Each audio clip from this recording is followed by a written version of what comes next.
So a very warm welcome to all of you to our third annual lecture in the Laws of Social Reproduction.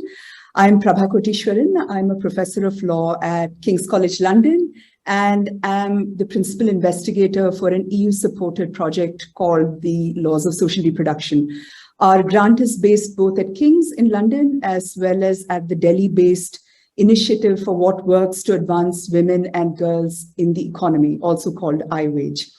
So with my colleagues, Annalisa Fagan and Shritapa Mazumdar, I'm absolutely thrilled to welcome Professor Veronica Gago, who will deliver our annual lecture today, and her lecture is titled Social Reproduction and Financial Extractivism. Professor Gago teaches political science at the University of Buenos Aires. She's also professor of sociology at the National University of San Martin. She's also an independent researcher at the National Council of Research and a member of the independent radical collective press, Tinta Limón. She was part of the militant research collective, Colectivo Situaciones, I hope I got that right. And now she's a member of Ni Una Menos, a feminist grassroots movement. So she's the author of 3 books, and I'm sure many more to come. These books are absolutely excellent, so I would recommend that you read them. In 2017, she published Neoliberalism from Below, Popular Pragmatics and Baroque Economies, and this was published by Duke. And it's a tour de force in elaborating on a theory of the market, of the informal economy, of the community, on cross-border migration, on citizenship, and how to make sense of neoliberal governmentality and populism. All of these issues we are grappling with in India today, so it's very relevant to us. She's also the author of Feminist International, How to Change Everything, which is published by Verso in 2020, which offers a feminist theory of the strike and an expansive feminist theory of violence, but one which does not prioritize solutions from the state. In the book, she also articulates a feminist economics of exploitation and proposes 8 theses for a feminist counteroffensive. More recently, she has co-authored with Lucy Caballero a book titled A Feminist Reading of Debt, and this has been published by Pluto Press in 2021, which offers a feminist reading of debt by looking at indebtedness in everyday life and its linkages with sexist violence, and also maps reproductive labor as a site which finance seeks to exploit. So as you can see, Professor Gago's work is wide-ranging and melds theory and movement politics in the best traditions of feminist thinking and praxis. So Professor Gago, we are very, very delighted to have you deliver our lecture today, and we are looking forward to it. We are also delighted today to welcome Professor Kumkum Sangari, who's our chair and moderator. Professor Sangari is the William F. Vilas Research Professor of English and the Humanities at the University of Wisconsin in Milwaukee. She has been a professorial fellow at the Center for Contemporary Studies at the Nehru Memorial Museum and Library in New Delhi. She has been a visiting fellow at Yale University, at Delhi University, and Jadavpur University. And she has been a visiting professor at the University of Chicago, the Central European University, the University of London, the University of Erfurt, and Ambedkar University.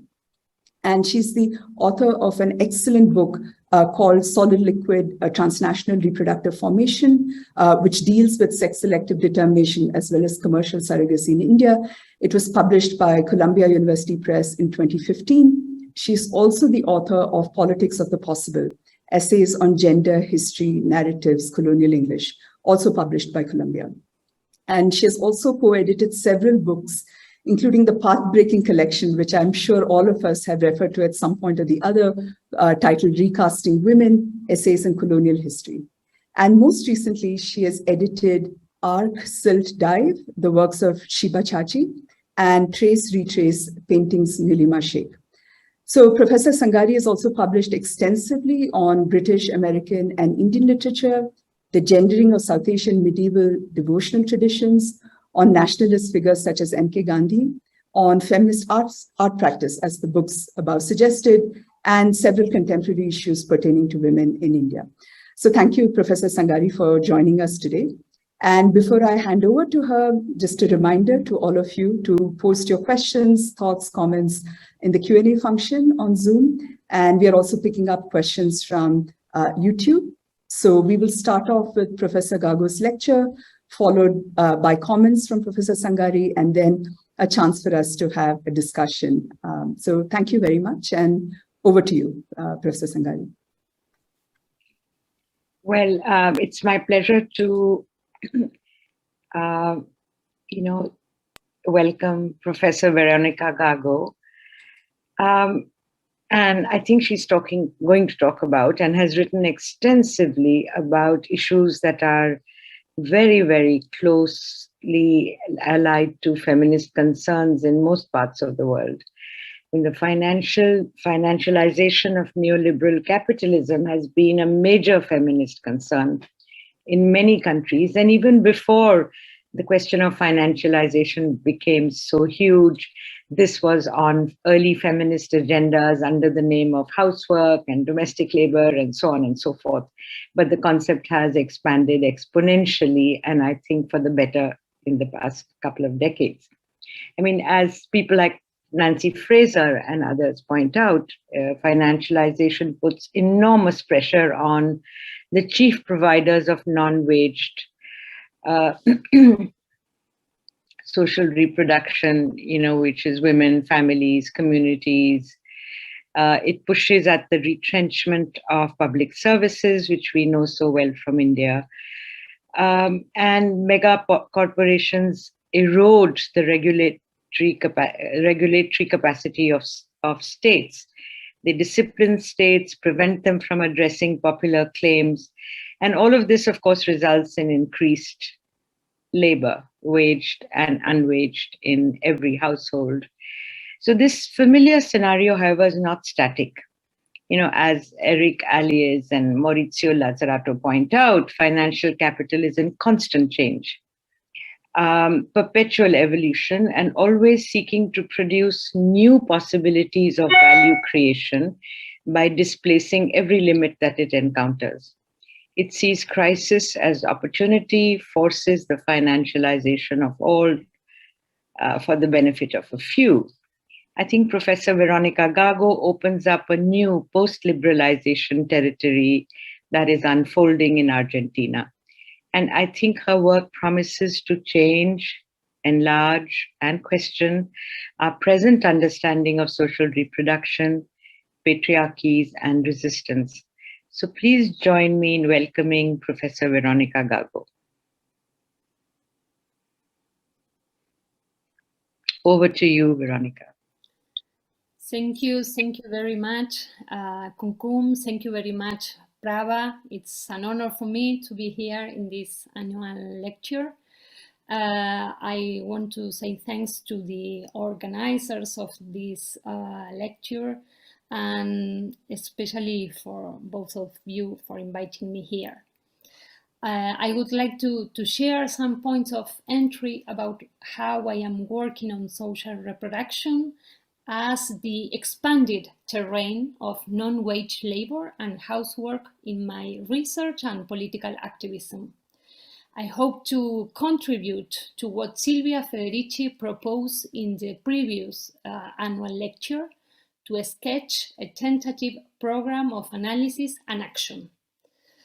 So in my book, Neoliberalism from Below, I analyze how the terrain of social reproduction was dispossessed by neoliberal policies in Argentina and other countries in our region, in Latin America, and how popular economies confront and at the same time negotiate with different financial devices in order to critique and replace social infrastructure.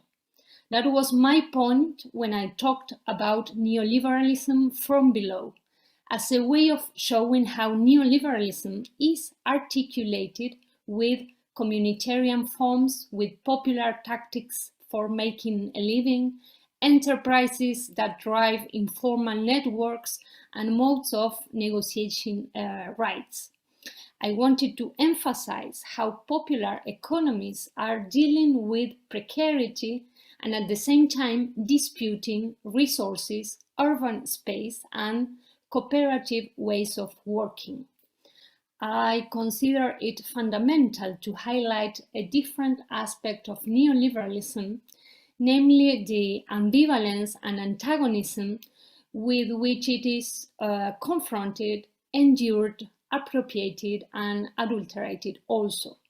There, the terrain of social reproduction is strategic.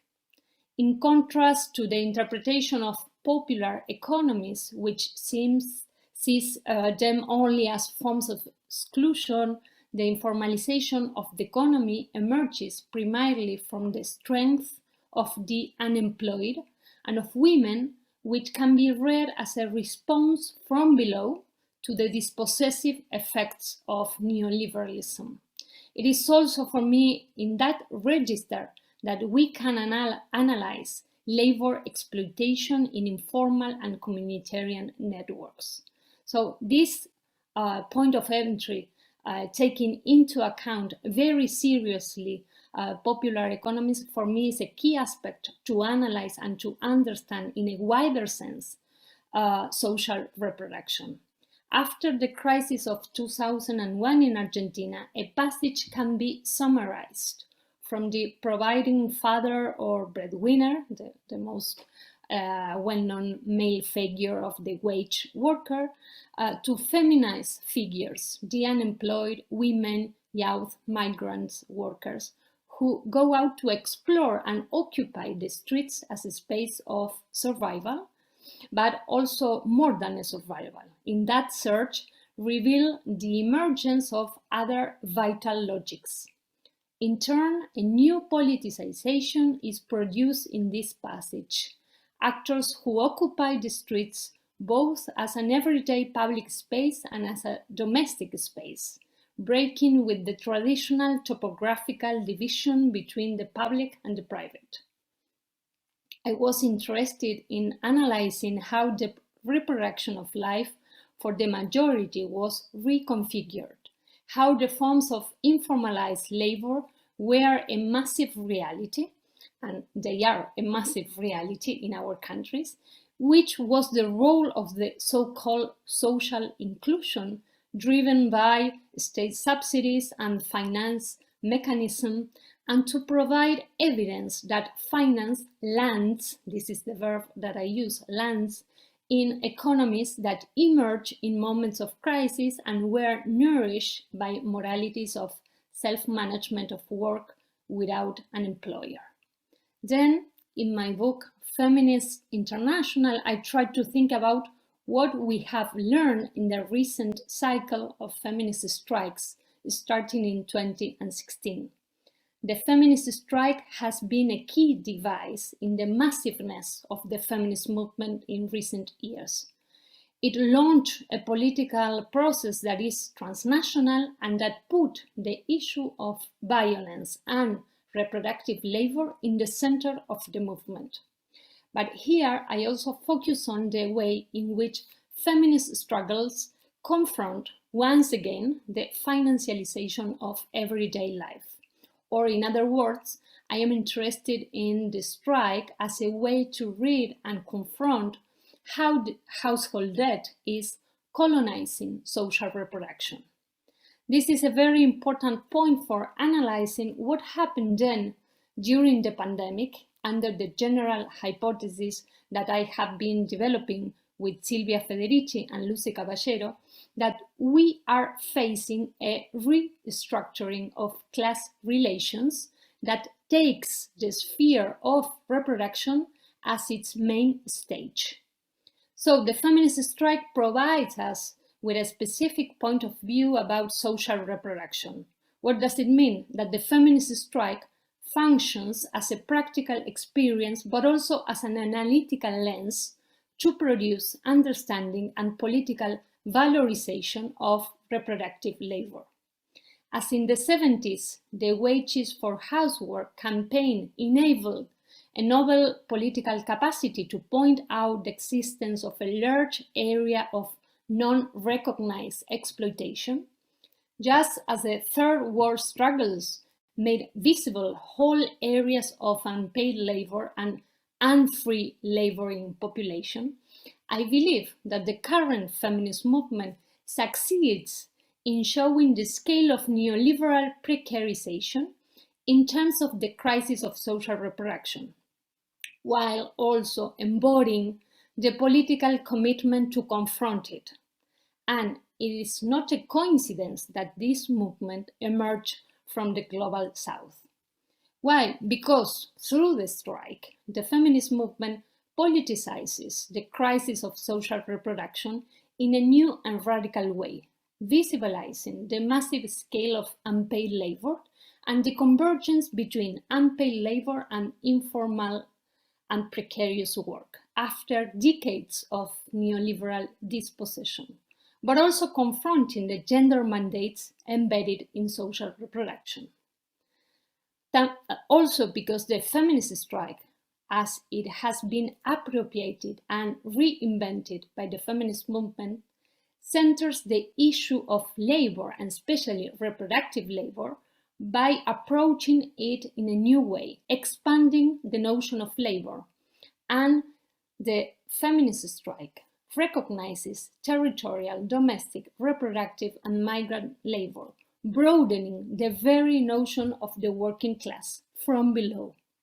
In Argentina, it starts from the recognition that the 40 and more than 40 nowadays % of the workers in our country are involved in diverse modes of the so-called informal economy, vindicated in some experiences as popular economy. The strike overflowed the borders of those who are recognized as workers. Thus, it became a strategy for making visible and valorizing those labor trajectories that usually remain unrecognized. That valorization of social reproduction from the point of view of the feminist struggle also has to do with how those tasks overspill beyond the confines of the home into self-managed sub-kitchens, daycares, healthcare initiatives, and so on. This spillover is due to the crisis that destroyed masculine heads of household through massive unemployment. But more than anything, it is the effect of the politicization of the crisis through community, feminized, and popular organizational dynamics. By expanding the tool of the strike, the feminist movement provokes a crisis in the patriarchal concept of labor because it questions the idea that dignified work is only that which receives a wage. Therefore, we also challenge the fact that recognized work is predominantly masculine. Like in a game of dominoes, this implies questioning the idea that productive work is only that which is done outside the home. The political process of organization of the strike reveals what makes social reproduction possible, demonstrating its strategic character, which is at the same time constantly hidden and constantly privatized. By including, highlighting, and valorizing the distinct terrains of exploitation and extraction of value by capital in its current phase of accumulation, this strike enables accounting for the conditions in which struggles and resistance are reinventing politics today. The use of the strike expresses and disseminates a change in the composition of laboring classes, overflowing their classification and hierarchies, namely those that are so well synthesized by the patriarchy of the wage, as Federici called it. And it does so from the register of a practical feminism rooted in concrete struggles. Also what in Argentina is called popular feminism. I want to emphasize that the feminist strike proposes subjects of the strike that do not seem ideal, that do not have to meet a series of requirements to form part of it. The feminist strike takes seriously all those who cannot strike, and demonstrate why those impossibilities have to do with the sexual and racial division of labor. Understood and practiced in this way, the strike manages to expand, to generalize, and reinvent the sense of stoppage in new territories, in subaltern spaces from the point of view of recognized labor. It politicizes impossibility as a key aspect of precisely the labor that it seeks to highlight in its conditions of precarity. By decoupling recognition of work from the wage, it rejects the idea that those who do not receive a wage are condemned to political margins. In that sense, from the beginning, the feminist strike in Argentina was a tool to render visible a process which was already taking place of politicization in the sphere known as informal work, as popular economy. That sphere is referred with this more political term, popular economy or workers of the popular economy, to recognize a political subject and account for an organizational process, including in union terms. That is why we make the important distinction between informal work and workers of the popular economy. Those organizations played a fundamental role in the assemblies preparing for the feminist strike, and also in the way which that agenda permeated and organized the union agenda, in how those demands and languages, political languages, were composed and broadened the notion of work in a very practical way, based on the women, lesbian, trans, and travestis who recognize themselves as workers in the assemblies. That is what gave rise to the slogan, "All women are workers." That slogan seals the alliance and coalition between different union federations, as well as with workers of the popular economy, but also with the unemployed and with domestic workers. It enables a plane of convergence and transversality that is a key feature of the feminism that reframe the question of social reproduction inside the unions and beyond them. But let me insist, what are these popular economies from the point of view of feminist economics? The reproductive dimension is central. Thus, the task of organizing everyday life is already registered as a productive dimension in which the categories of the street and the household take on a practical indistinction for thinking about work. The historical affinity between feminist economics and popular economy has to do with the politicization of social reproduction, based on political practice within the crisis. In this sense, these activities of social reproduction appear to resolve and replace, while also critiquing, the plundering of public infrastructure.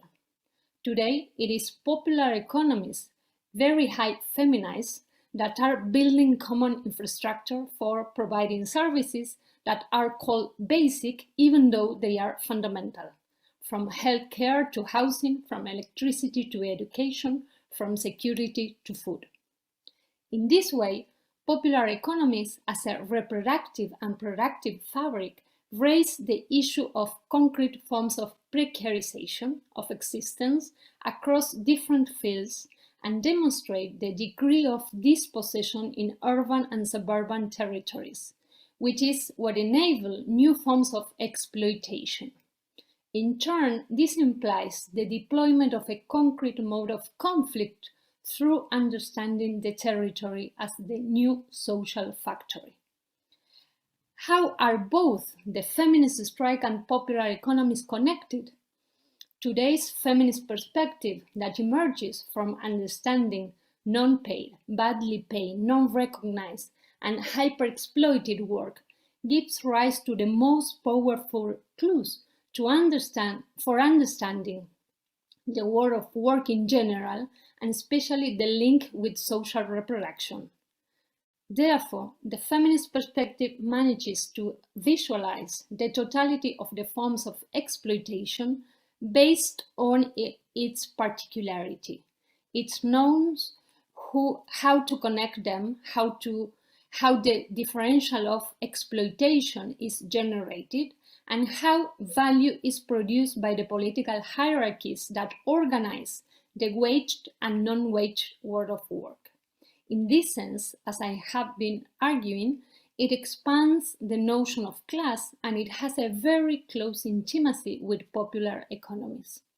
Furthermore, the feminist perspective is able to produce a general understanding because, due to its historically partial position as devalorized subject, it is able to perceive how the very idea of normal work has imploded. Of course, such normal work, which is presented as the hegemonic image of wage male formal job, still persists as an imaginary and even as an ideal. But as it has become increasingly scarce, that imaginary can function in a reactionary way. Those who have that type of job are limited to perceiving themselves as the privileged, as in danger, as in need of defending themselves against the tide of the precarious, unemployed, migrant, and informal workers.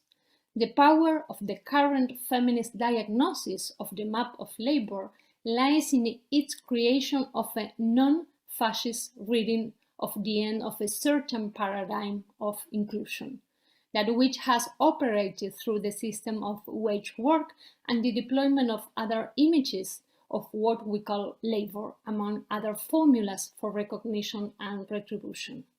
This challenge directly interpellates the unions. What is the role of finance in relation to reproductive labor today? This is other question that I'm very interested in. In my book, co-author with Lucy Caballero, A Feminist Reading of Debt, we showed how public indebtedness, which accelerated exponentially with the enormous IMF loan taken by the previous government in Argentina, Mauricio Macri's government in 2018, is translated into austerity measures that spill over into household and household debt. In that research, we confirmed an increase in and a proliferation of forms of indebtedness, formal and informal, banking and non-banking. That forms of indebtedness started to be used as a necessary complement to diminishing incomes. Thus, the austerity measures imposed by the record external debt, along with inflation and the consequent loss in purchasing power of welfare benefits, pensions, and wages, made taking out debt a requirement for accessing basic goods such as food and medicine. The reality particularly affected women from the popular sectors. This occurs in a context in which the wage ceases to be the privilege guarantee for debt and is instead replaced by state benefits, which start to function as a state-backed guarantee for non-wage populations to take out credit. This allows us to recognize a historical change. Debt is acquired while skipping the wage form. Accelerated impoverishment meant a qualitative and extensive leap in already existing debt in many households. Debt to guarantee everyday life and to pay services, water, gas, and electricity became a compulsory instrument. Debt as a financial technology is capillarized as a response to precarization. The unique element of this phenomenon is that debt is no longer associated with the specific consumption of a good or service, but rather becomes a permanent and obligatory form of completing incomes in free fall. A whole new equation is produced between income and debt when that income, whether wage or not, no longer guarantees reproduction. Here then, is an important finding of our research. There is a qualitative change in what debt means in households when it is structured as an everyday mandate under the formula take out debt in order to live. That is articulated with a quantitative modification as its expansion reaches a greater quantity of households and produces a picture of over-indebtedness, which has recently been recognized as having a direct effect on human rights. That is what we call the financial colonization of social reproduction. That is, finance advances over key areas of social reproduction such as food, health, housing, and education in terms that also allow us to analyze its connection with the gear of sexist violence. This contribution came about from investigating the effects of over-indebtedness in everyday life, concentrating our analysis on those who maintain domestic economies in moments of crisis, putting their bodies on the line in the face of debt. Going into debt in order to live then has subjective impacts that reorganize everyday life and domesticity and intensify the gender mandates associated with debt repayment. The permanent presence of indebtedness places debt in the center, directing all one's energies and efforts to avoiding falling behind on payments, even resorting to family loans and aid that can also put intimate and neighborhood relationships at risk. Thinking about that displacement that constructs the centrality of household debt also implies understanding what forces debt manages to command as an organizer of the heterogeneity of increasingly precarious work, even driving illegal economies. An essential dimension in relation to the study of household indebtedness is understanding its relation with largely feminized, unremunerated work. This proposal, I think it is a methodological key that our feminist perspective on debt adds that was fundamental for understanding the pandemic's impact on domestic spatiality. It is also fundamental to underscore and qualify the relation between debt and labor, because it demonstrates that debt cannot be delinked from its dependence on labor. Against financial abstraction that claims to be a mathematical number or market index, debt lands on specific bodies and territories from which it extracts value, which it exploits in a differential way. The need to take out debt in order to live becomes even stronger in single-parent homes with women responsible for children, making debt into another way of intensifying gender inequalities and particularly exploited unpaid labor.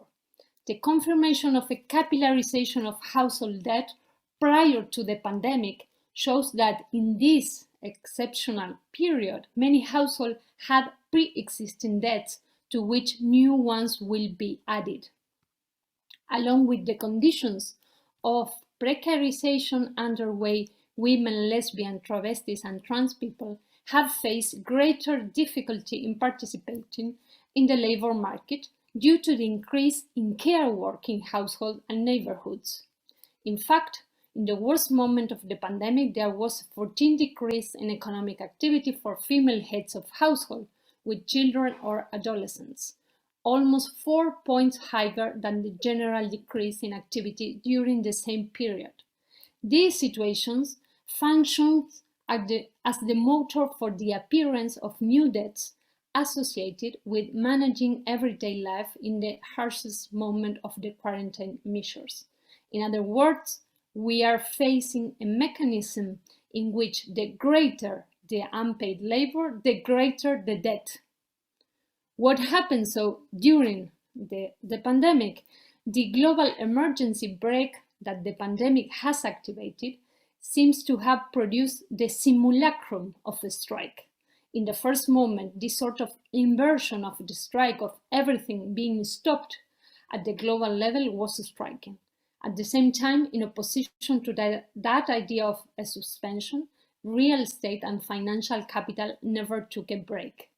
Our investigation of the pandemic begins to show how the proliferation of private debts during a time of economic crisis exploits domestic and community work and territories, and at the same time enables us to draw a map of the political dilemmas of the moment. Unpaid debts for rents and utilities, including electricity, water, gas, and internet access, grew at an accelerated rate during the first month of the quarantine.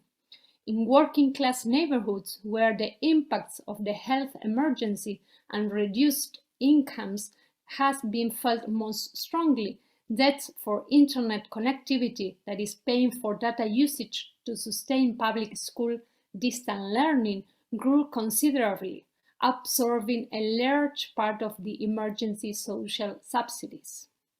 The situation is paradoxical in its drama. An increase in care work, in addition to the intensification of unremunerated labor that includes the education of children inside the home, generates more debt. The unacknowledged working households translate into income inequality that at the same time becomes the motor of indebtedness.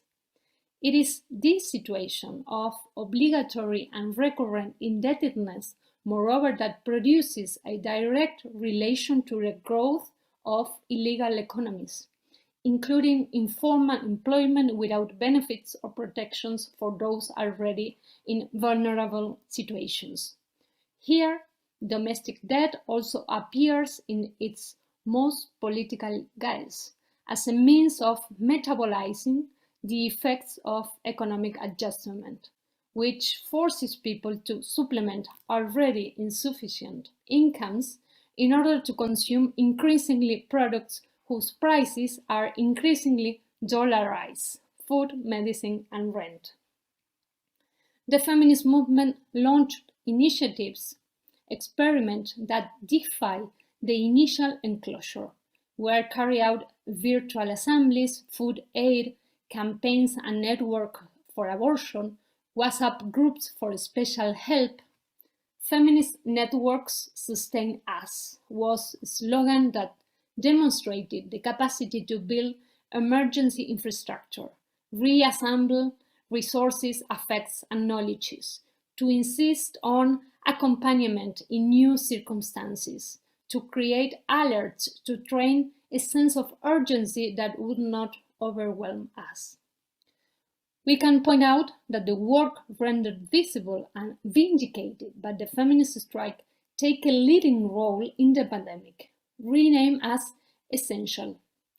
That includes the work generally associated with images of the submerged, on the border between the legal and the criminalized, that ranges from informal markets to self-managed enterprises, as well as jobs that are sometimes recognized with the euphemism of volunteer work, because they involve an intensive care component or because they are perceived as only being intermittent and spontaneous community solidarity with a largely feminized and migrant composition. From community health clinics to trash pickup, from soup kitchens to daycares, community labor performed by social movement grassroots organizations has come to substitute for that which has been successively privatized, looted, and defunded. It is a complex twist, I think, that leads to the recognition of these tasks through their baptism as essential. To a large degree, it has been done by codifying them in a register of self-sacrifice, heroism, and gender mandates. Thus, this forecloses the feminist recognition of that work, which was achieved through these years of mobilization, debate, and organization, which was capable precisely of disobeying the family-based mandates associated with those tasks, of reclaiming rights and wages for doing them, and of attributing a political value of self-management to them.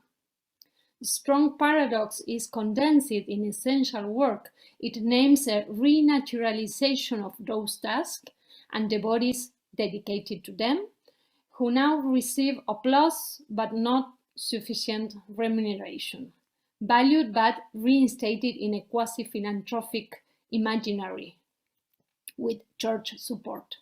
This produces a strange pirouette. They speak of labor, for example, but by classifying it as an essential, it seems to stop being labor. Its value is recognized, but it seems to be of a fundamentally symbolic and emergency value. We can see the historical maneuver of naturalizing reproductive labor as a political neutralization, practiced on a large scale and over a variety of jobs linked to social reproduction, only now in a broad daylight and not only as enclosure in the household sphere.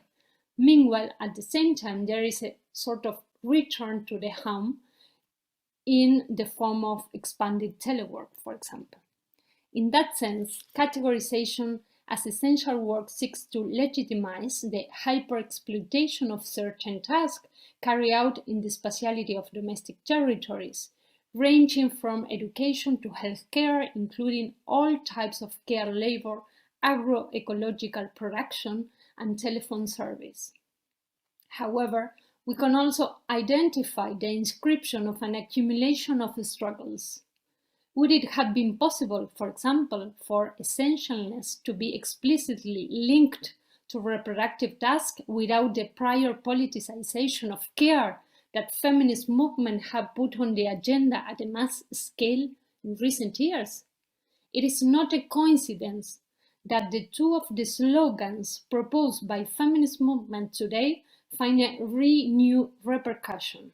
Jobs must sustain life or they shouldn't exist, on one hand, and on the other hand, our lives over their profit.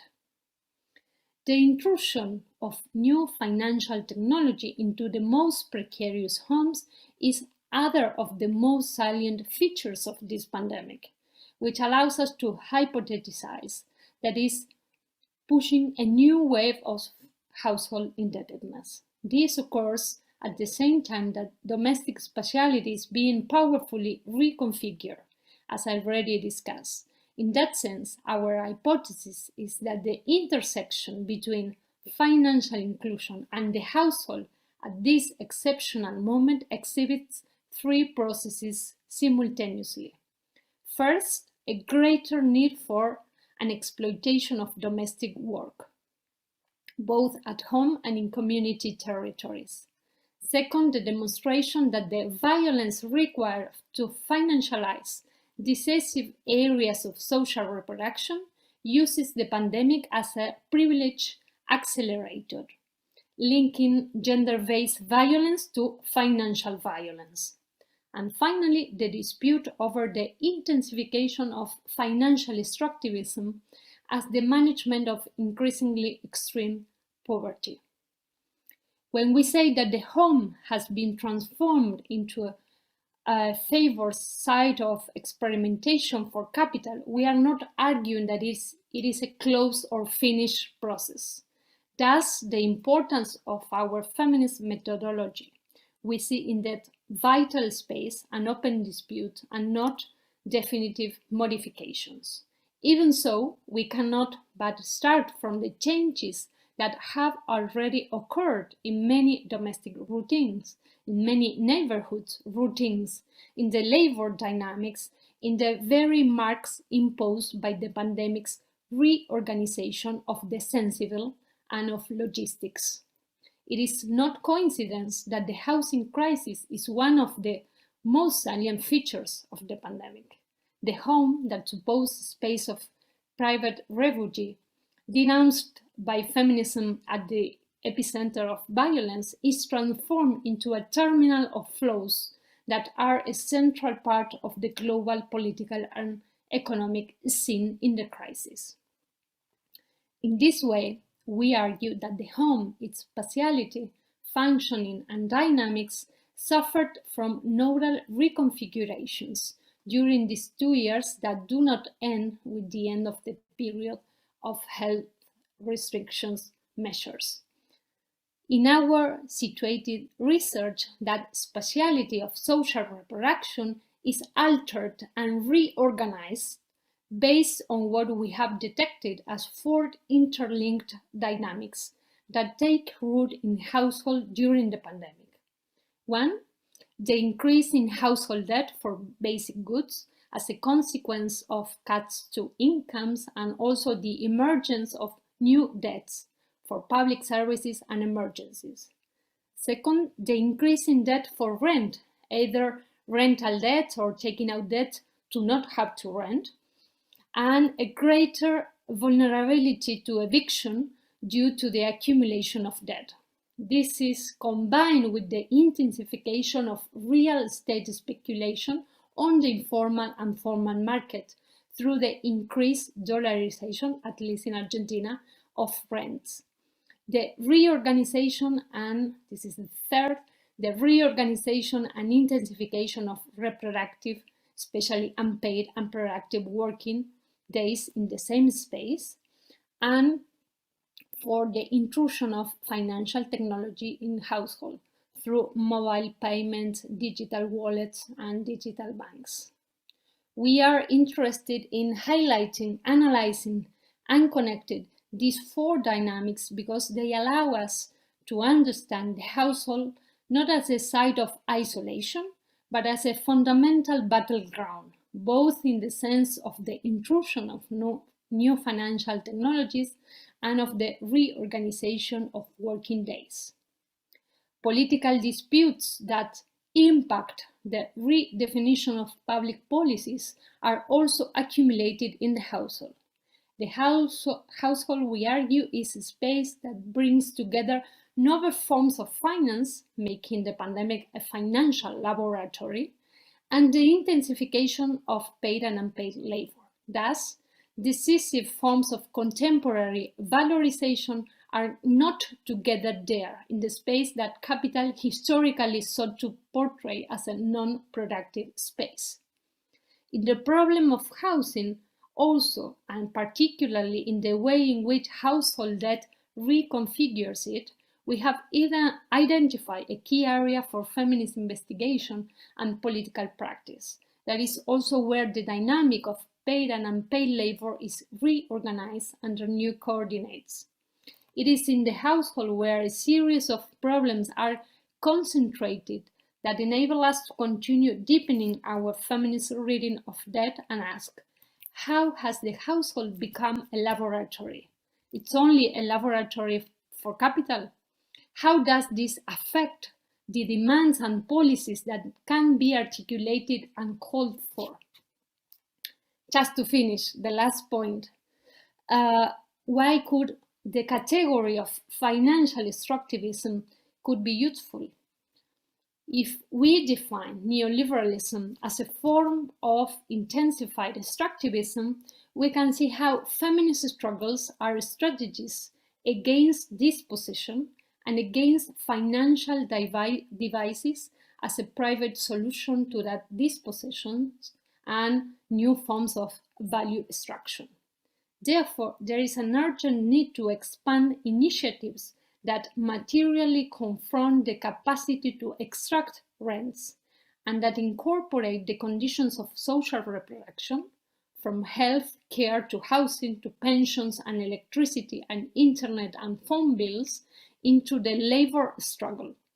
It is the conception of labor that is at stake here, of who produces value and what modes of life deserve to be assisted care and paid for, and also where the resources will come from if we aim for a global reorganization of the world of work, but also to support the networks that produce a de-domestication of care. That is a very important debate also. I think there is a feminist pedagogy to do that.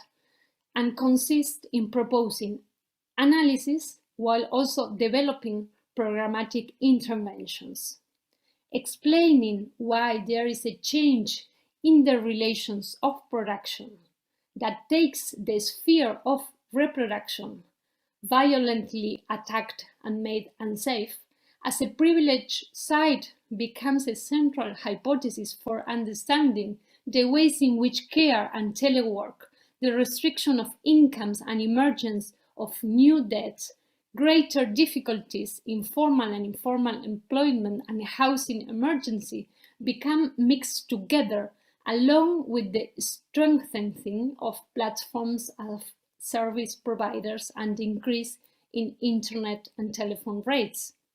I use the concept financial extractivism because it enables, I think, to connect debt with political ecology struggles against neo-extractivist projects, thereby revealing the linkages between debt, dispossession, and exploitation.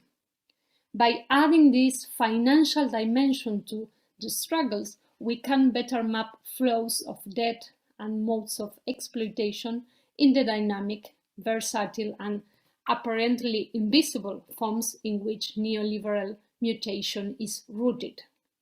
In other words, I would like to add a feminist reading of financialization that characterizes it as a colonization of social reproduction. The expansion of the financial system is a violent response to a specific sequence of struggles. I think this is an hypothesis that we can discuss. That on one hand, and a dynamic of containment that organizes a certain experience of the current crisis on the other hand. Massive indebtedness is thus accompanied by new forms of discipline and eventually criminalization.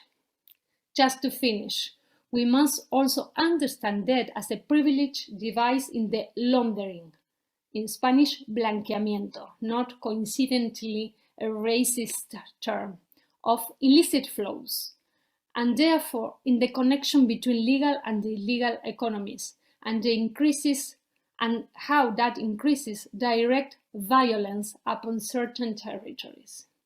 Here again, neo-extractivist projects play a fundamental role, first in the dispossession and then in the financialization of subaltern economies.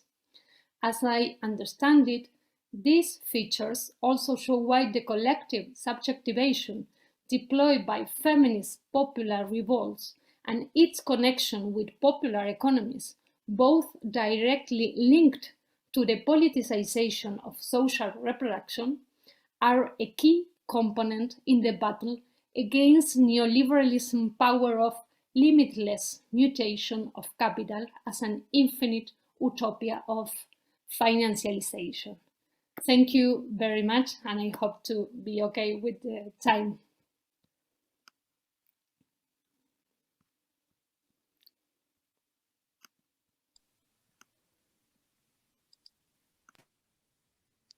Thank you, Veronica. Your account of debt is really powerful and very disturbing, actually. And I don't want to address it immediately because I think it's going to come up in the discussion again and again. It is so central, to your argument. But I do want to think a little bit about maybe the mutation that you're describing, because I was just thinking that financialization has dominated industry in India as well, a restructuring of banking and credit norms, the creation of digital prisons, especially through COVID, with certain kinds of pay by phone, WhatsApps and so on. And also the creation of links between identity, bank accounts, taxes, state benefits. So some of this has been, happening over the years. I mean, I think I could trace it back to at least a decade or more. And all of these are being tied to data mining and for corporates, because this massive digitization is a cooperative end, in a sense. But they're also being tied to phobic politics, because this kind and this, particular notion of the identification of citizens along certain axes then is being used and can be used more in particularly phobic ways, depending on how the political terrain is being structured. And I think in COVID too, there were some of the same dynamics, debt, the increase in social reproduction labor, the whole notion of what you call fintech, in the home. And I was remembering how I came across this little, article on the internet, which seems actually to be on a website dedicated to bitcoins, which said that decentralized finance, which was nicknamed actually very ironically DEFI, so what it was defying is an open question. It says that decentralized finance is promoted as having or it promotes it as having the ability to create values for assets that were previously untouched by finance. It can make such assets, it proclaims triumphantly, liquid and fungible.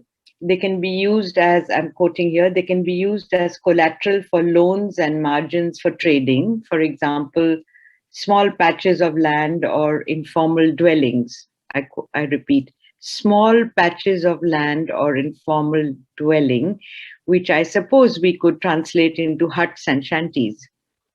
And this can be done through various gateways available on phone apps. Now, this seems to be, it's, geared to poverty, and certainly not within the US alone. And I think, in fact, it's almost like a mutation of the idea of the bottom billion, which came up and was so much critiqued with microloans. So the second point here is interesting also.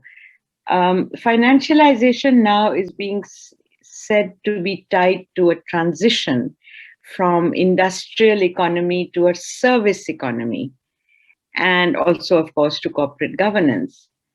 So I'm wondering then how one wants to, think about what is happening now in your analysis and what you call popular economies, Veronica.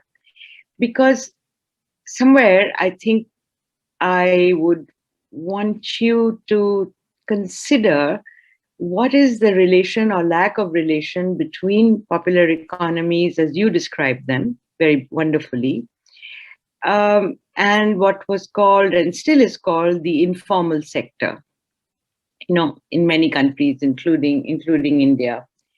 So does financialization of this, what I'm calling informal service sector, change its character?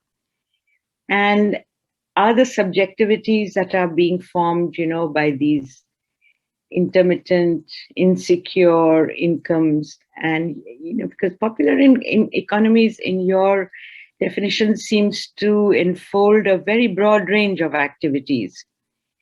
So, and then the last thing here is, in this context is, I think you're suggesting a very profound move here as well, which is that, many of the tasks of social reproduction, as you know, can be purchased in several countries. For example, domestic workers in India, and whom I actually have recently said perform what I call a kind of extended social reproduction, even if it's waged. So I think what you're suggesting, which is what I want you to maybe tell us about, is there a further move through financialization? Because the market has taken over in many parts of the world, quite a lot in the USA, for instance. Many of the tasks of social reproduction, for people can purchase them if they can afford them. There are class differences, at work here. But I think your argument is pushing towards a larger system of control. And maybe, if you could actually tell us more about that, Virginia. Some bigger mutation is happening in that you're pointing at.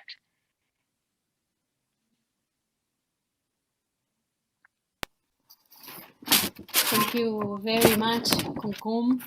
Well, I think it's interesting because I depart from a very concrete definition of popular economy that is very related to the experience in Argentina. But I think it's very interesting to think in terms of Latin America, but also to other third world, to use the old name, regions, because in Argentina, popular economies are a grassroots organization that has to do also with social movements emerged in the crisis of 2001 in Argentina, and with a great protagonism of the unemployed workers movement. So that is a sort of origin of popular economy. It is a political organization of the unemployed, and after different generations of informal workers. So it is at the same time empirical reality, but also a political identity. And it is a mix between forms of social movements, but also they combine forms of self-management, autogestión in Spanish, with benefit packages from the states.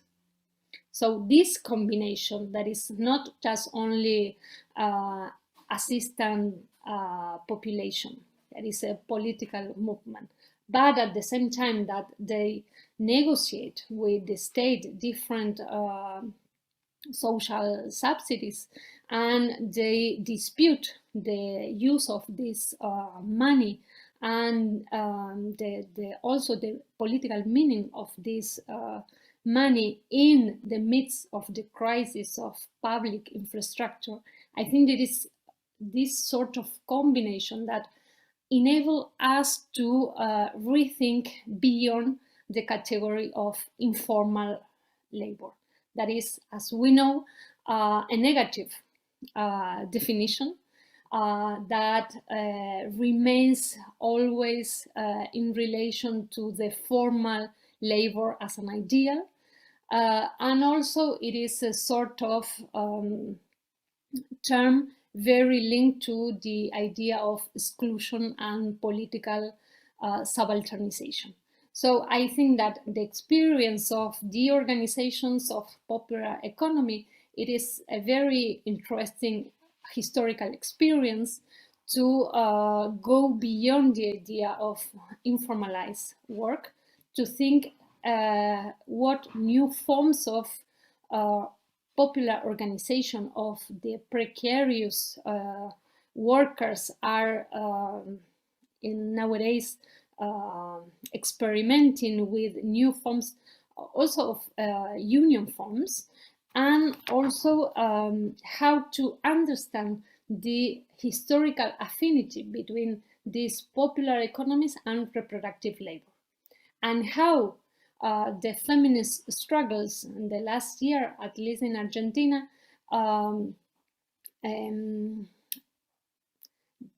these struggles have a strong impact in those popular economies that are highly feminized also. So I think that is very interesting to think in a sort of new proletarian landscape with this combination of reproductive networks, popular economies, and very concrete struggles about the gender mandates embedded in these popular economies.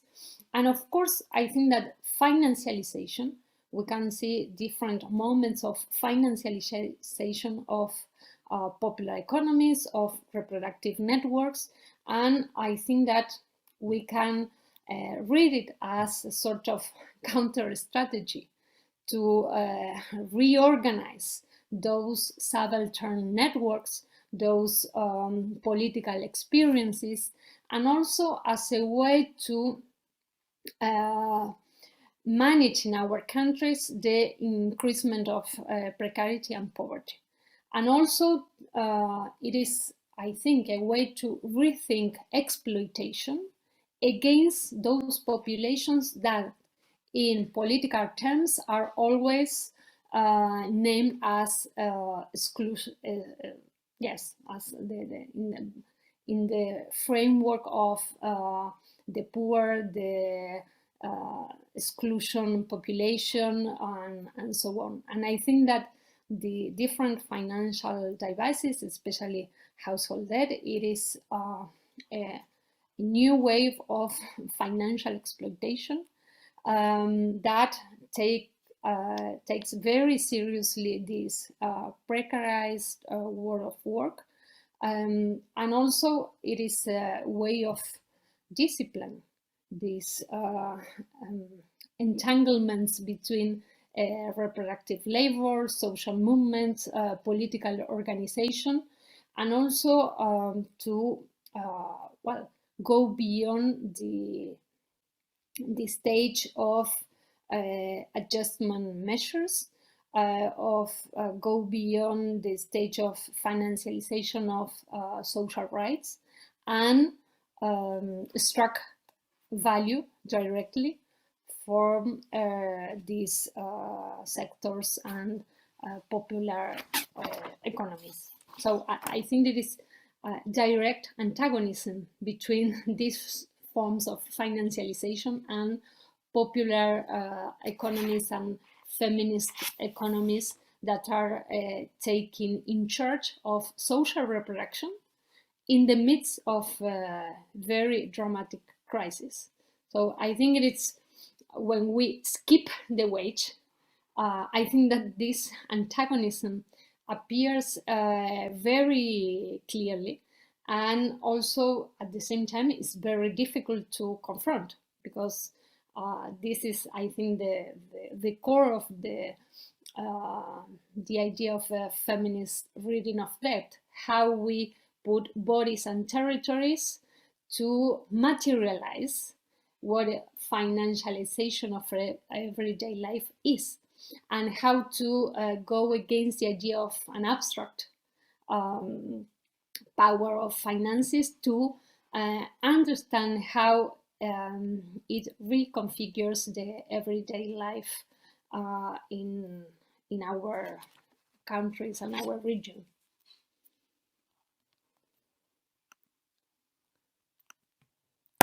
I think you are. I'm muted. No, what you're saying is very important, Veronica, because I think that you're asking for a much more detailed and sensitive account of survival, you know, at the lowest point of the social, you know, so that we really, you know, how do grassroots organizations function? How do small cooperative groups, friendships, neighbors? I mean, all of that then becomes, you know, ties social reproduction and survival very closely. So, and that this survival now is becoming a point of accumulation, becomes then, you know, has its own significance, because yes, it is a modality of containment and extraction, as you point out. And within this, I think what I'm also sort of wondering about a little more, coming from my own understanding of the informal sector in India, which you have, you know, which you're really expanding in a very significant way from the point of view of Latin American countries, is the question of class differences. You know, even within the informal sector in India, there is a huge circulation of what is called black money, which is money that is, you know, slips through the tax net. And so the informal sector actually can contain very affluent people. And it is, of course, extremely exploitative, insecure, with intermittent jobs and what is now called the gig economy and so on and so forth.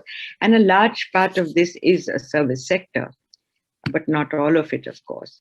So I'm wondering how you do or do not want to address the question of class differences. I'm assuming that in this amazing women's strike, there must have been many class differences. And how were, and in some sense you are seeing, I think very, very importantly, the feminized, not just women, as a labor category.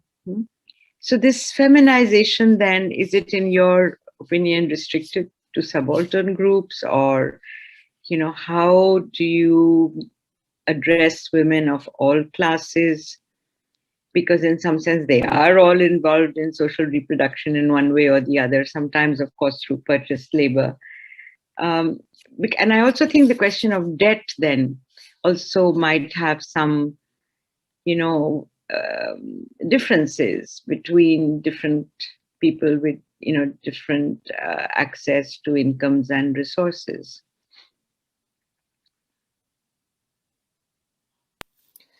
Yes, I think it's a crucial point because this difference of class was, of course, a presence in the feminist strike. And I think the interesting point was how the feminist strike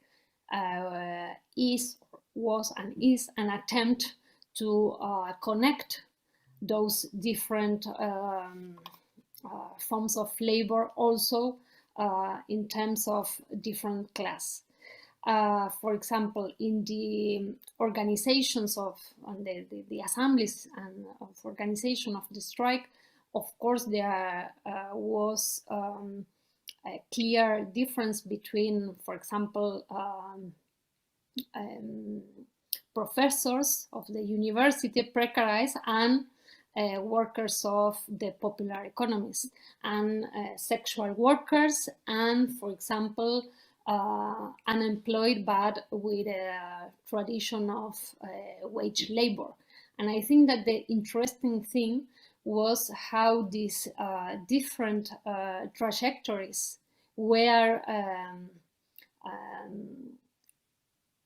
exchanged in a sort of political transversality.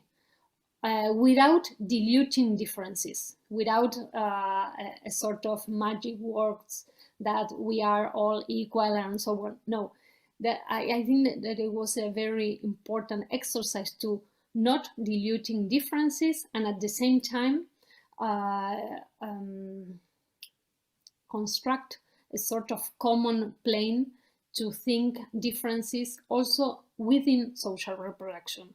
Within, for example, the differences in access to social services, to public schools and to private schools, and also who were in unions and who were not in unions, and at the same time as freelancers, for example, they wanted to go on strike. So I think that these, for example, differences in the access to social services, to public infrastructure, and also to the recognition and the rights if you are in a union, all those issues were very important in this collective debate to analyze what does it mean to go on strike from very different positions.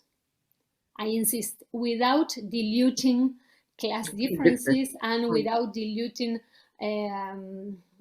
labor trajectories and without diluting different origins. And I think it is interesting how this heterogeneity of labor trajectories, but also heterogeneity of access to different social services and private services marked a very different experience of social reproduction. And I think that to be aware that was part of the feminist strike. And I think that this is very important. And the other thing that you were saying about the extended social reproduction, I think this is very important point also, how we can think about this expanded mode of social reproduction, how we can think in beyond homes, in these neighborhoods and communities and territories where the social reproduction is embedded and where is developed, and how we can think also beyond the idea of confinement or other specialities of confinement, but are not reduced to the home, are not reduced to a base family home. So I think this is also very important to do a sort of other map of social reproduction in this extended or expanded dimension. And here I think that the popular economies are a key element to think about different circuits, for example, different connections between the street and the household, between the neighborhood and the family, but also to think in other ways of networking in popular initiatives that reframe the geographies of social reproduction. Well, yes, actually, this is really something. Yeah, the two small responses I have to what you're saying, Veronica. One is that extended social reproduction. I came up with this looking at late 19th and early 20th century India, where the labor of lower castes, which was often unfree, bonded, could be elicited for the social reproduction of higher castes, either with very tiny wages or no wages, or in return for a little bit of food and grain and so on and so forth. And yet it was, even at that time, recognized as essential labor. So the fact that, lower castes and Dalits could move into contractual labor was seen by them as emancipatory, because it was, going out of that circle of bondage or quasi bondage. And I absolutely agree with you. It has a different but equally significant role now in moving out of, the notion of the household as an autonomous and confined unit and so on. The second response that I have is about the class question. I really appreciate what you're saying, that here was, a unity in struggle that recognized and did not dilute many kinds of differences of origin, class, etc., etc. So I'm wondering whether, and I'm going back to my own understanding of cross-class unities or cross-religious, whatever, in feminisms in India. And I feel that one of the things that has been a constant in bringing women from different social locations together is the question of gendered violence. Because no one is exempt, Veronica. It does not matter, origin, religion, income, education, nothing really matters. Some groups are more affected than others when it's part of socially induced social phobias, but on the other hand, as I said, no one is exempt. So I'm wondering, whether there is a similar understanding, which developed or preceded the women's strike. Yeah, completely. I think the femicide, the trans femicide, the travesticide, and the gender violence are the main and the principal experience for the politicization of violence. And it's a sort of common plane. And it is also the experience that enables us to build a common vocabulary and also a very concrete point of departure to connect that kind of violence with other forms of violence, yeah. Economic violence, institutional violence, racial violence. But I think that that concrete point of departure as a common plane is very important, because this is a very embedded experience, and without taking it very seriously, you cannot understand other forms of violence. So I think that the feminist strike and the feminist movement is achieving this way of connecting violences, because it is a way of producing politicization. Yeah. Yeah. From the point of view of that gender violence experience, but also going beyond and rejecting the idea of domestic violence as an isolated issue. Absolutely. As an experience of, private experience or interpersonal problem.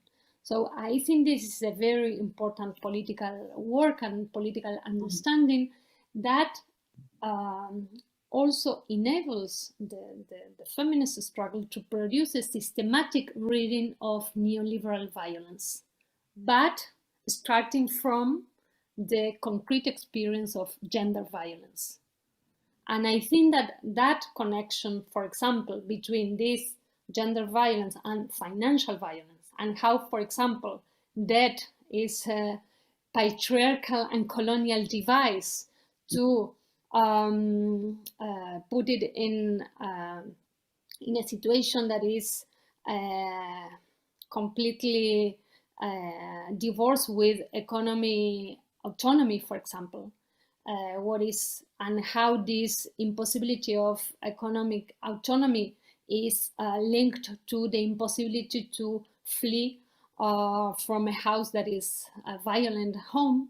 I think that this kind of linkages that the feminist movement is all the time weaving and reweaving and producing political pedagogy about these forms of connecting, and how a feminist analysis about neoliberal violence is a concrete analysis.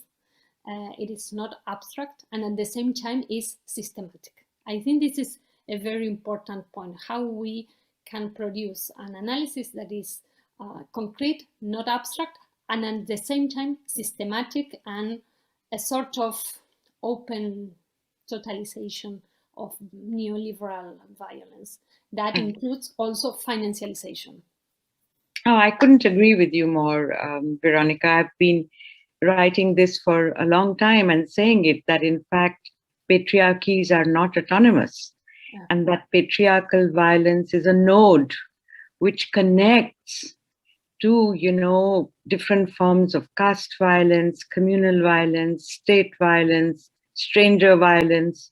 So in some sense, it's a node between different forms of what one can say systemic abuse. And but I think I will now read out a question. Thank you for a wonderfully interesting talk. Latin American urbanists such as Carla Rodriguez, Raquel Rolnick have long recognized housing as a key productive resource for popular classes' economies. In this reading, the localization of housing is also important. Does this factor into how you consider the spatiality of housing/home, as an important terrain of analysis, struggle, and action? In brackets, this relates to the 4 factors you elaborated. Yes. There is no, it says thank you, gracias, but there's no name. I think Jill, there is. Thank you for the comment and the question. I think you are completely right. I am working also with Raquel Rolnick. I know Carla Rodriguez's work, and it's completely crucial, the question of housing as a key aspect, a key resource for popular economies, and of course the financialization of housing. I think that Raquel is working on that issue very sharply, very in a very interesting way, and it's one of the more dynamic forms of financialization, at least in Latin America. And also it is connected with a very important issue that is the property of land. And of course, the forms of agribusiness in Latin America that are very related with the property of land, but also with the speculation of real estate. And also, well, I think in relation with the four factors that I was mentioning, debt emerged from housing is a key moment of precarization, but also the way of the reconfiguration of homes, taking into account this connection between reproductive labor, indebtedness, and well, precarious work. I think that the home, the housing there is strategic speciality to think and to analyze those things. So I think it's very important, this urban, suburban analysis of Latin American urbanism from other places of the world.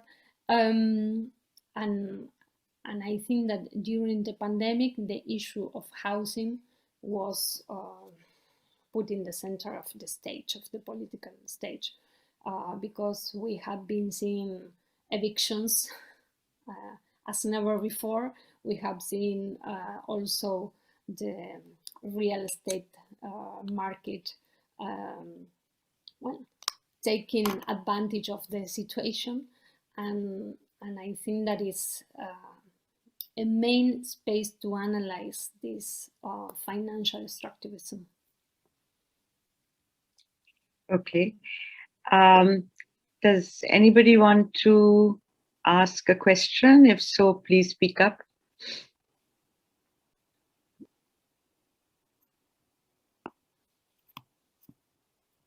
I think, Prabha, you sent me a message. Yeah, I mean, while I guess others collect their thoughts, I just had two questions, Veronica. Thank you so much for your amazing lecture. So much to discuss and think about. I guess one of the things that I just wanted to ask about was about the feminist struggles. I think Kumkum rightly said that, gendered violence often becomes a point for, mobilization before these huge feminist movements. And certainly in India, we had that moment 10 years ago, with the Delhi rape and murder case.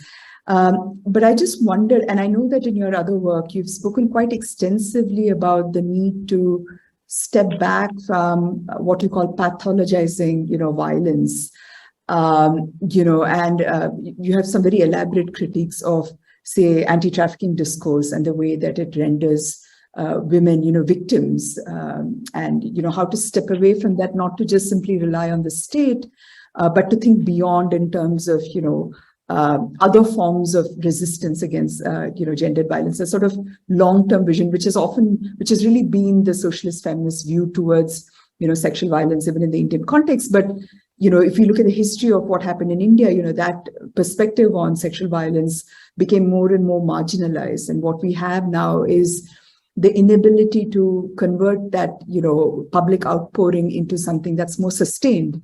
Instead, I think the seductions of the law, of the state, and of, carceral politics of law reform, kind of overtake, this kind of movement so quickly. I think it's very difficult to, reimagine or rethink the longer term vision. So I'm just curious about, what you would say about, this incredible ability within these assemblies for women across class lines to, to come together, to mobilize. I thought that was very inspiring.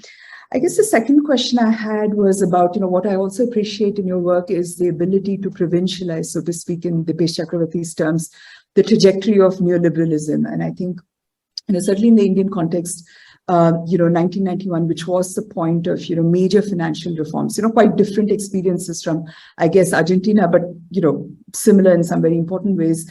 That is also the point when we see a huge expansion in the role of the welfare state. And through mobilizations from social movements, clearly, but a whole range of socioeconomic rights that are embedded in legislation, but also which result in quite counterintuitive moves on the part of the state to have a law for rural employment guarantee, for instance, which wouldn't really fit into a narrative of neoliberalism as we would see it. So I guess it's one point, even I think Indian scholars spoke about the transfer of, global capital to those who can't benefit from global capital. And I think you refer to the work of Partha Chatterjee and Kalyan Sanyal. So I'm just curious about, and then maybe the movement towards some kind of, direct bank transfers, as we're seeing in India, increasingly, certainly to the farmers, and conversations around minimum income guarantee or universal basic income.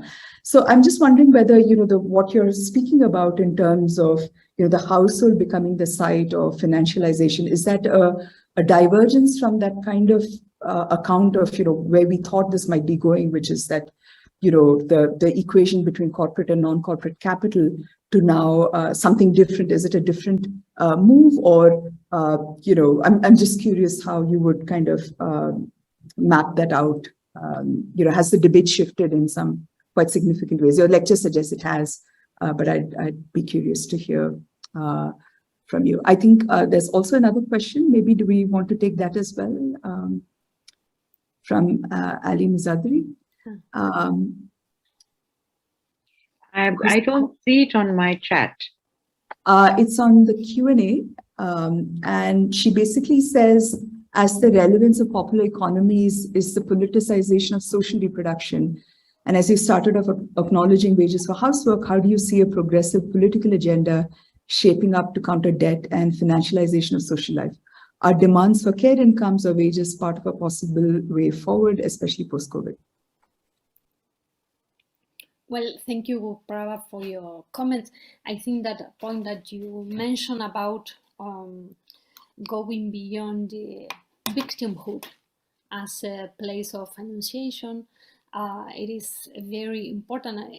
I think it was a very key achievement of the feminist movement in the last years, at least in Latin America, to denounce violence, to produce this complex analysis of the intersection of violences, and at the same time without sustaining a victimhood position. So I think it's interesting because it enables the movement to produce this combination of political enunciation and at the same time a discourse about violence, and I think it's interesting also how the feminist movement confront the stereotypes of the media, for example, saying, well, you are victims, and so you only can say, stop killing us, as if it were the only possible to do politics with that kind of slogan. And I think that the rejection of, well, we are saying stop killing us, but also we understand why this violence is connected with patriarchal, colonial, capitalist system, and we can denounce the real estate speculation, and also the financial system, and also the forms of precarization, and connect all these discourses and experiences and analysis. I think that is very important in that sense that you were mentioned, to deconstruct the notion of victimhood as the unique place for enunciation. And in the other side that you were mentioned about this financialization of popular and feminist dynamic, I think that is we can think in terms of genealogy, how after a moment of mobilization, how different reclaims of social movement demanding, for example, social benefits or packages of welfare benefits, they can conquer that, and then the financialization of that kind of conquest also put a very ambivalent scenario, no? Because this sort of recognition and financialization of that social benefits came together. So I think that all the time we are in the midst, well, accepting this sort of recognition as a sort of victory and as an effect of our struggles or social movement struggles, and at the same time, it is like a poisoned victory, because it implies also a new forms of financialization, of new forms of financial inclusion, and so on. So I think that we are all the time trying to recognize our victories, and at the same time produce a sort of differentiation between the conquests, the victories, and the attempts to financialize these well, social requirements for social reproduction.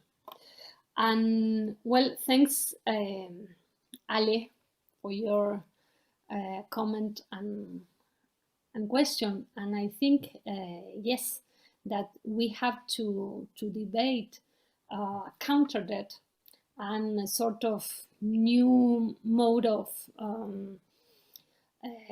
housework wages, or universal income, or well, the different names that we are discussing in different places of the world.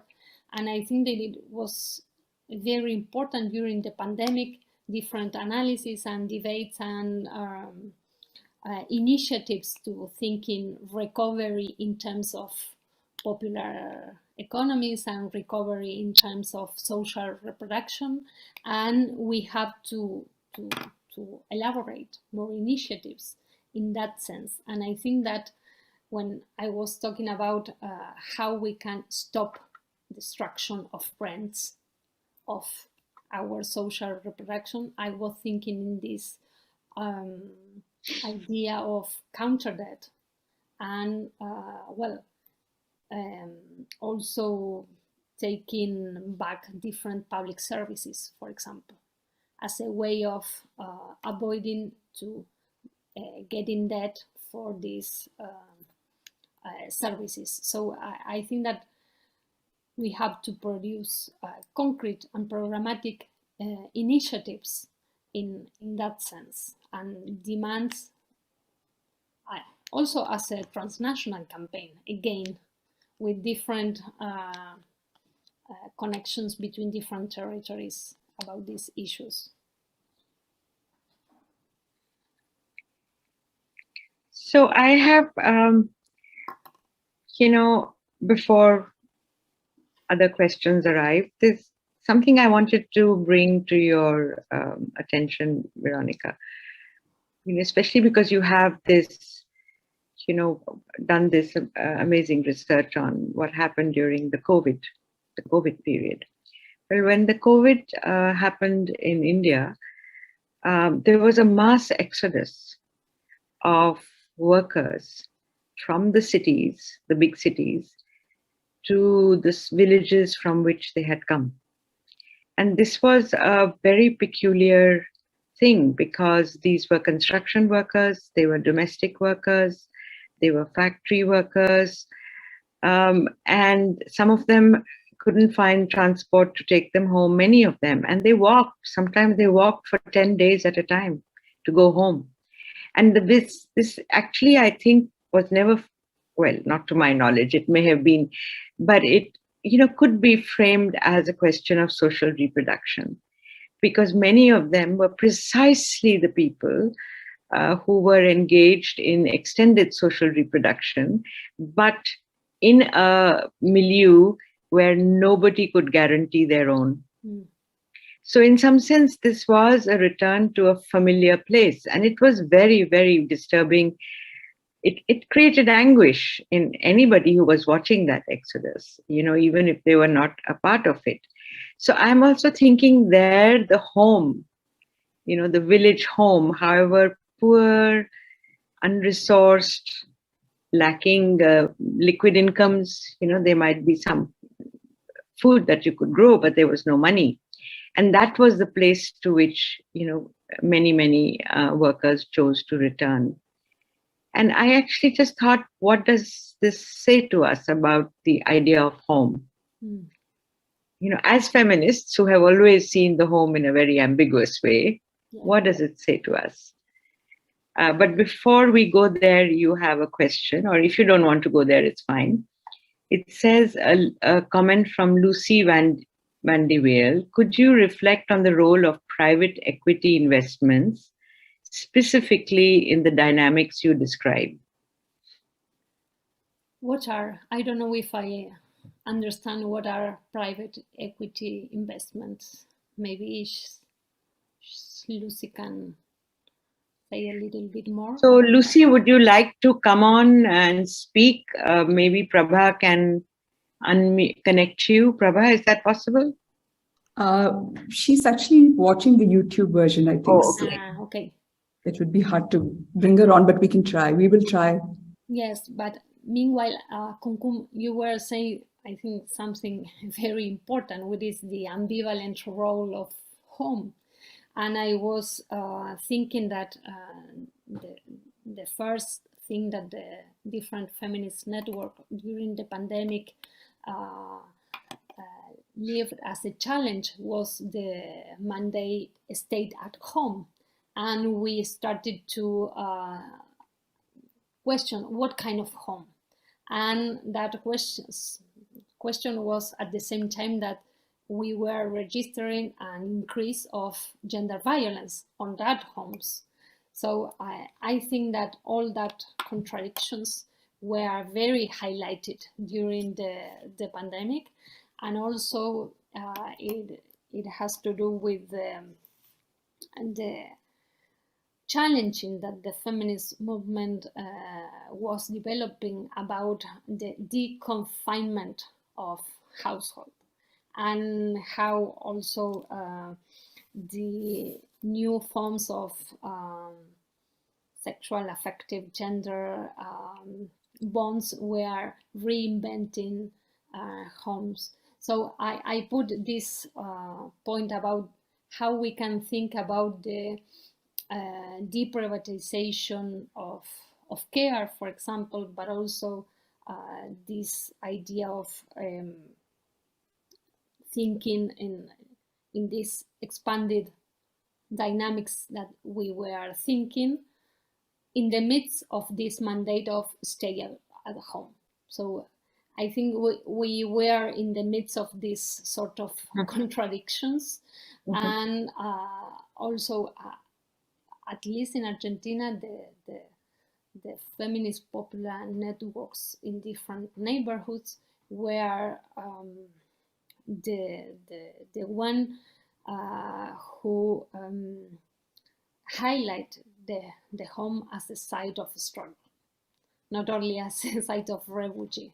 So yes, no, absolutely. But I also thought that in the case of the migrant workers who returned, at the beginning of COVID, the city was a bigger site of struggle, because these were not only men, but it included women with small children.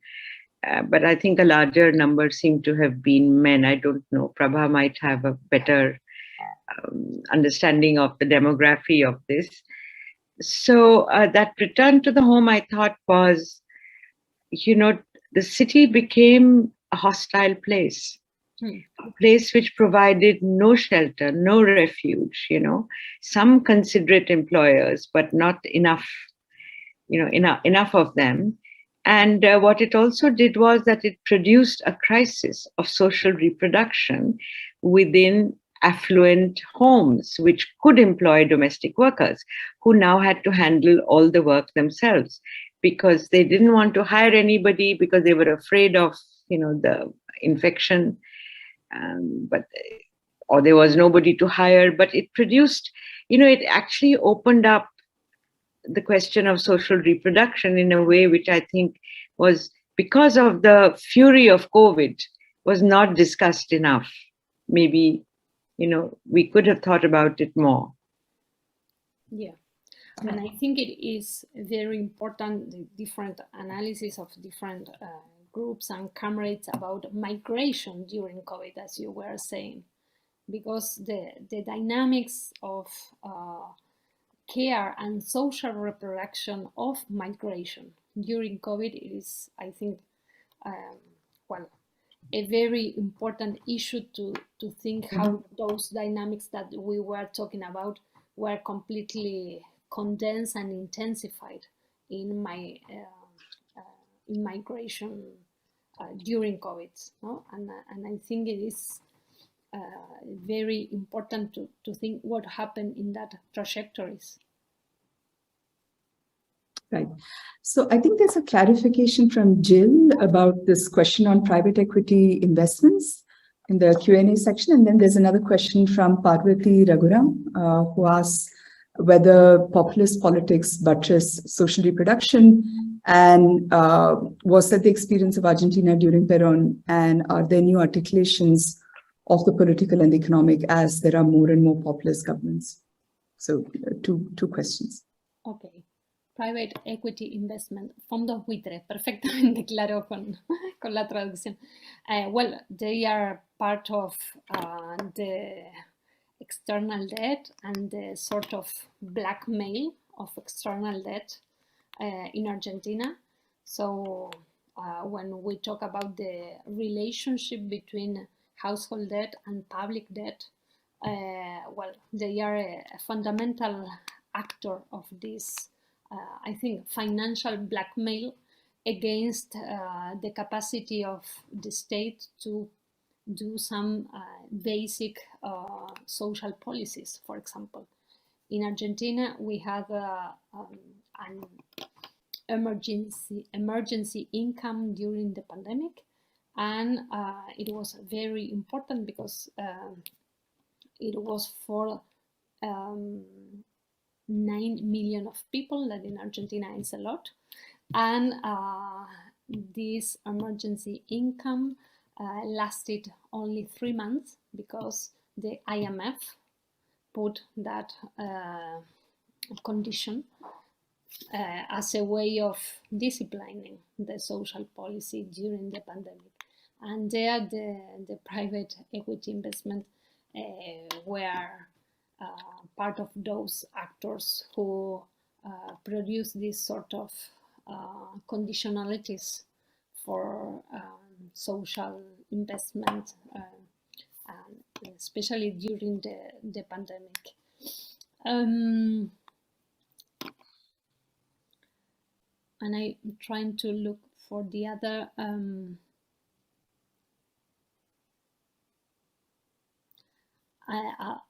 Well, I think it's complicated, this question, because I think that the populist meaning in Argentina is very complex. It's not as usually understand just as right-wing populism, like is often understood I think in other places. I think that is well, a different history, that it is related to Peronism, as Parvati mentioned. And I think that there is forms of re-articulations of the populist experience with new social movements, and especially with the feminist movement.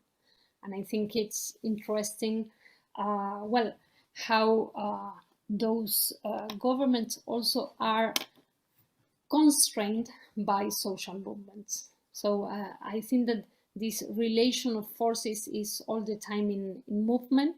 And now we are in a very dramatic moment, because we have more than 50% of the population under the line of poverty. We still have this enormous external debt, and well, the inflation rate in Argentina now is 70%. So you can imagine what does it mean in terms of social reproduction.